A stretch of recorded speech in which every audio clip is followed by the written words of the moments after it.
गुरुवार व्रत कथा, बृहस्पतिवार व्रत कथा। नमस्कार भाइयों बहनों और मित्रों, जय माँ गायत्री। आप सभी का मेरे YouTube चैनल शुभकर माही अष्टों में स्वागत है। आज गुरुवार के दिन सुनेंगे गुरुवार की व्रत कथा। उससे पहले आप सभी से नम्र निवेदन है, अगर आप मेरे चैनल पर पहली बार आए हैं तो प्लीज़ वीडियो को लाइक, चैनल को सब्सक्राइब और वीडियो को ज़्यादा से ज़्यादा शेयर अवश्य करें, ताकि आपके साथ साथ आपके अपने भी इस कथा को सुनकर लाभ ले सकें। गुरुवार व्रत करने से बृहस्पति देवता प्रसन्न होते हैं। यह व्रत अत्यंत फलदायी है। अग्नि पुराण के अनुसार ऐसा बताया गया है कि अनुराधा नक्षत्र युक्त गुरुवार से आरंभ करके 7 गुरुवार व्रत करने से बृहस्पति ग्रह की हर पीड़ा से मुक्ति मिलती है। और बेल आइकन को अवश्य दबाएं ताकि आने वाली वीडियो की नोटिफिकेशन आप सभी को मिल सके। गुरुवार का व्रत करने से व्यक्ति के समस्त मनोरथ पूर्ण हो जाते हैं। बड़े से बड़े संकट समाप्त हो जाते हैं। व्यक्ति के जीवन में किसी भी प्रकार की खुशहाली की कमी नहीं रहती।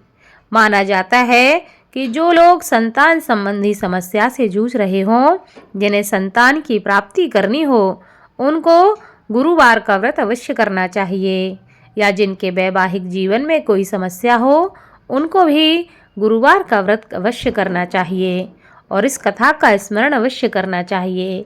ऐसा करने से कुंडली का गुरु ग्रह शुभ फल प्रदान करता है और व्यक्ति के जीवन की समस्याएं समाप्त हो जाती हैं। बृहस्पतिवार व्रत कथा के अनुसार प्राचीन समय की बात है कि एक नगर में एक बड़ा व्यापारी रहता था। वह जहाजों में माल लदवा कर दूसरे देश में भेजा करता था। वह जिस प्रकार अधिक धन कमाता था, उसी प्रकार जी खोलकर दान भी करता रहता था। परंतु उसकी पत्नी अत्यंत ही कंजूस प्रवृत्ति की थी। वह किसी को भी एक दमड़ी नहीं देना चाहती थी। वह अपने पति को ही दान करने के लिए मना करती रहती थी, लेकिन उसके पति उसकी कोई बात नहीं मानते थे और वह प्रतिदिन दान किया करते थे। एक बार सेठ जी जब दूसरे देश व्यापार करने के लिए चले गए, तो उनके पीछे से बृहस्पति देव ने साधु वेश में उसकी पत्नी से भिक्षा मांगने के लिए उसके घर पहुंच गए।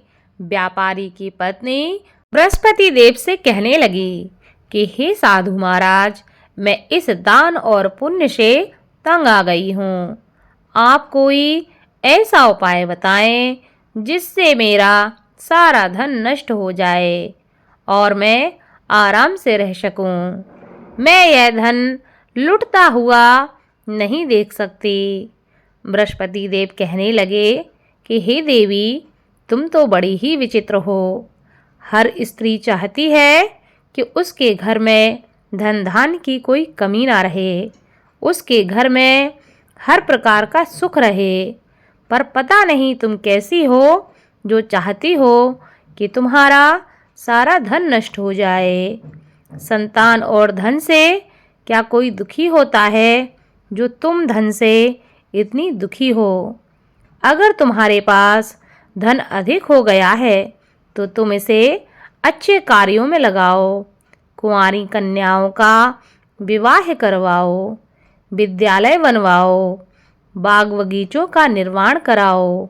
ऐसे पुण्य कार्य करने से तुम्हारा यह लोक भी सुधर जाएगा और परलोक भी सार्थक हो जाएगा।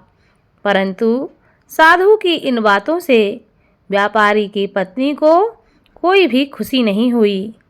उन्होंने कहा, मुझे ऐसे धन की आवश्यकता ही नहीं है जिसे मैं दान में दूं। अब बृहस्पति देव कहने लगे, यदि तुम्हारी ऐसी इच्छा है तो तुम एक उपाय करना। 7 रविवार घर को गोबर से लीपना, अपने केसों को पीली मिट्टी से धोना, केसों को धोते समय स्नान करना। अपने पति से कहना कि गुरुवार के दिन वह दाढ़ी बनाएं, भोजन में मांस मदिरा खाएं, कपड़े अपने घर पे धोना और धोबी को देना। अगर ऐसे कार्य तुम करने लगोगी तो तुम्हारा सारा धन नष्ट हो जाएगा। इतना कहकर बृहस्पति देव अंतर्ध्यान हो गए। व्यापारी की पत्नी ने बृहस्पति देव के कहे अनुसार 7 बृहस्पतिवार वैसा ही करने का निश्चय कर लिया। केवल 3 बृहस्पतिवार ही बीत पाए थे कि उसकी समस्त धन संपत्ति नष्ट हो गई। वह परलोक सिधार गई। जब व्यापारी वापस आया तो उसने देखा कि उसका सब कुछ नष्ट हो चुका है। उस व्यापारी ने अपनी पुत्री को सांत्वना दी और दूसरे नगर में जाकर वह बस गया। वहाँ वह जंगल से लकड़ी काट कर लाता और शहर में बेचता।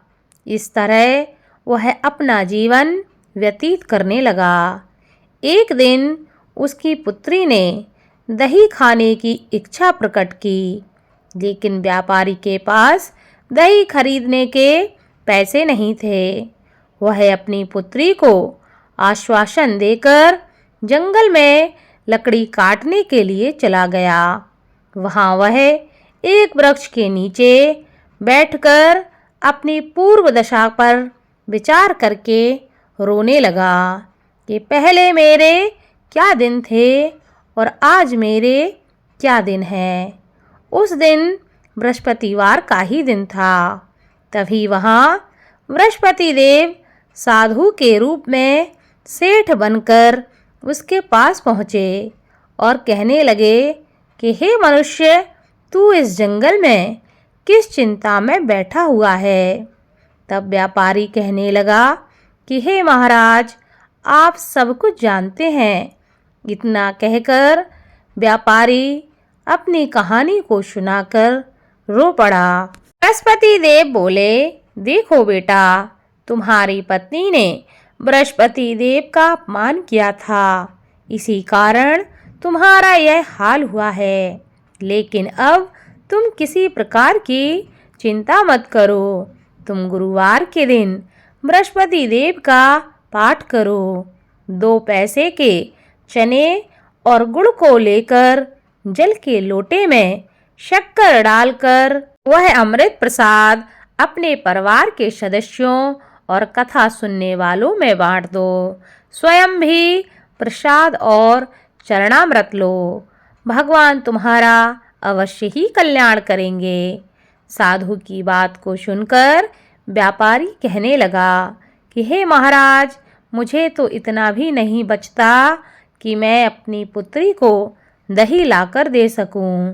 इस पर साधु जी कहने लगे, तुम लकड़ियां शहर में बेचने जाना। तुम्हें लकड़ियों के दाम पहले से चौगने मिलेंगे, जिससे तुम्हारे सारे कार्य सिद्ध हो जाएंगे। उस दिन उसने लकड़ियां काटीं और शहर में बेचने के लिए वह चल पड़ा। उसकी लकड़ियां अच्छे दाम में बिक गईं, जिससे उसने अपनी पुत्री के लिए दही ले लिया और गुरुवार की कथा के लिए चना और गुड़ लेकर कथा की और प्रसाद बांटकर स्वयं भी उसने प्रसाद खाया। उसी दिन से उसकी सभी कठिनाइयाँ दूर होने लगीं, परंतु अगले बृहस्पतिवार को वह कथा करना भूल गया। अगले दिन वहाँ के राजा ने एक बड़े यज्ञ का आयोजन करके पूरे नगर के लोगों के लिए भोज का आयोजन किया। राजा की आज्ञा के अनुसार पूरा नगर राजा के महल में भोज करने गया, लेकिन व्यापारी व उसकी पुत्री तनिक विलंब से पहुँचे। अतः उन दोनों को राजा ने महल में ले जाकर भोजन करवाया। जब वे दोनों लौटकर आए तब रानी ने देखा कि उसका खूंटी पर टंगा हार गायब है। रानी को व्यापारी और उसकी पुत्री पर संदेह हुआ कि उसका हार उन दोनों ने ही चुराया है। राजा की आज्ञा से उन दोनों को कारागार में कोठरी में डाल दिया गया। कैद में पड़कर दोनों ही अत्यंत दुखी हुए। वहां उन्होंने बृहस्पति देव का स्मरण करना प्रारंभ कर दिया। बृहस्पति देव ने प्रकट होकर व्यापारी को उसकी भूल का आभास कराया और उसे सलाह दी कि गुरुवार के दिन कैद खाने के दरवाजे पर तुम्हें 2 पैसे मिलेंगे। उनमें से तुम चने और मुनक्का मंगवाकर विधि पूर्वक बृहस्पति देव का पूजन करना। तुम्हारे समस्त दुख दूर हो जाएंगे। बृहस्पतिवार को कैद खाने के द्वार पर उन्हें 2 पैसे मिले। बाहर सड़क पर एक स्त्री जा रही थी। व्यापारी ने उसे बुलाकर गुड़ और चने लाने को कहा। इस पर वह स्त्री कहने लगी, मैं अपनी बहू के लिए गहने लेने जा रही हूँ, मेरे पास अभी समय नहीं है। इतना कहकर वह वहाँ से चली गई। थोड़ी देर बाद वहाँ से एक और स्त्री निकली। व्यापारी ने उसे बुलाकर कहा कि हे बहन, मुझे बृहस्पतिवार की कथा करनी है, तुम मुझे 2 पैसे का गुड़ और चना लाकर दे दो। बृहस्पति देव का नाम सुनकर वह स्त्री बोली, भाई मैं तुम्हें अभी गुड़ चना लाकर देती हूँ। मेरा इकलौता पुत्र मर गया है, मैं उसके लिए कफन लेने जा रही थी, लेकिन मैं पहले तुम्हारा काम करूँगी, उसके बाद अपने पुत्र के लिए कफन लेने जाऊँगी। वह स्त्री बाजार से व्यापारी के लिए गुड़ चना ले आई और स्वयं भी बृहस्पति देव की कथा सुनी। कथा के समाप्त होने पर वह स्त्री कफन लेकर अपने घर पहुंची। घर पर लोग उसके पुत्र की लाश को राम नाम सत्य है कहते हुए शमशान ले जाने की तैयारी कर रहे थे। स्त्री बोली, मुझे अपने लड़के का मुख देख लेने दो। अपने पुत्र का मुख देखकर उस स्त्री ने उसके मुँह में प्रसाद और चरणामृत डाला।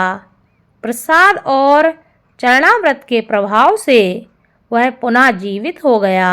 पहली स्त्री जिसने बृहस्पति देव का निरादर किया था, वह जब अपने पुत्र के विवाह हेतु पुत्र वधू के लिए गहने लेकर लौटी और जैसे ही उसका पुत्र घोड़ी पर बैठकर निकला, वैसे ही घोड़ी ने ऐसी उछाल मारी कि वह घोड़ी से गिरकर मर गया।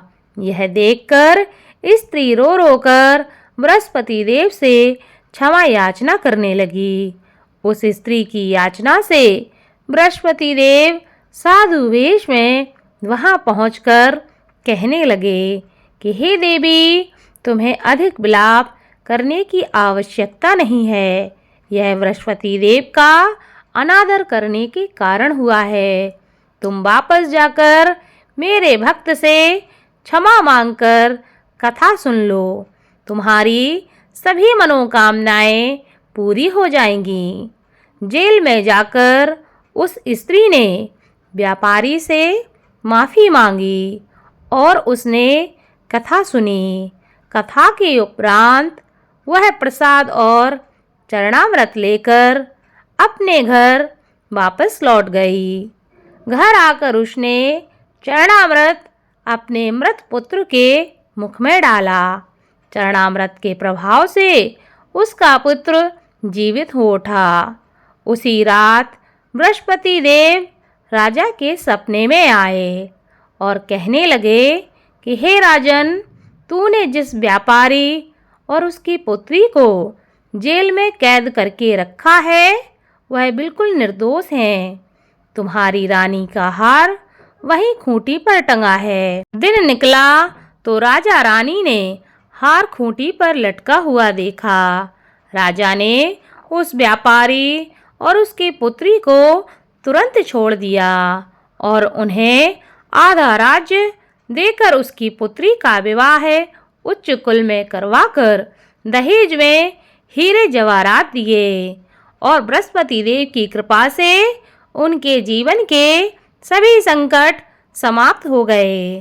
बोलो बृहस्पति देव की जय।